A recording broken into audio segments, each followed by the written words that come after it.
আজকে সকাল থেকে অনেকটাই মালের চাপ। তো সকালবেলা উঠেই আমি এই মালগুলো চেক করে নিচ্ছিলাম। এগুলো হচ্ছে হাতের পেটি।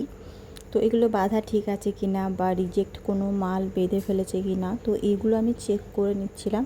এগুলো চেক করতে কিন্তু প্রচুর সময় লাগে। আজকে আমার হাতে অনেকটা সময় ছিল সকালের দিকে, তো আমি হচ্ছে এটা চেক করে নিচ্ছিলাম। আর খুব সকাল সকাল উঠেও ছিলাম আজকে।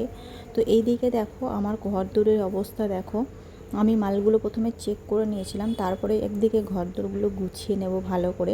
আমার হাজব্যান্ড অফিসে যাবে, ও সবে সবে উঠলো, তো আমি খাট টাটগুলো ভালো করে গুছিয়ে নেব।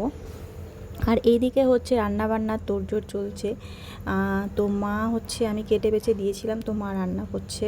তো আমাদের হচ্ছে খাসির মাংসের যে মাথা হয়, সে মাথা নিয়ে আসানো হয়েছিল, আর লাল শাক আর ডাঁটার তরকারি করা হবে। আমি হচ্ছে খাসির মাংস খাই না, তো আমি ডাঁটা আর লাল শাক দিয়ে খেয়ে নেবো। ডাঁটা খেতে আমার ভীষণই ভালো লাগে। আর এইদিকে আমার মেয়ে একটুখানি ডিস্টার্ব করছিল বলে ওর হাতে একটা মানে ওই যে এগুলোকে ছোটোবেলা আমরা কি বলতাম, আম পাচক না কি একটা বেশ বলতাম, তো ওটা ওর হাতে দিয়েছি। ও অনেকক্ষণ ধরে খেলছিল। তারপরে মালের চাপ অনেক চলে এসছে, দেখো এখানে প্রচুর আংটি এসেছিলো। তো সে আংটিগুলো হচ্ছে আমি আর মা মিলে দুজন মিলে ছাড়াচ্ছিলাম।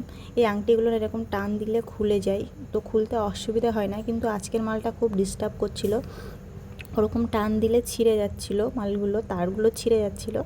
তো সেই ক্ষেত্রে একটুখানি ছাড়াতে অসুবিধা হচ্ছিলো। তো ভাবছিলাম যে এতগুলো মাল কী করে করব। তো যাই হোক, যেহেতু কাজের চাপ ছিল, একটুখানি সকাল সকাল কাজটা আমি ঘরের কাজ গুছিয়ে নিয়েছিলাম, যেহেতু মালটা আমাকে রেডি করতে হবে যার জন্য। তো এই মালগুলো ছাড়িয়ে গুনে প্যাকেটিং করে দেবো এবার।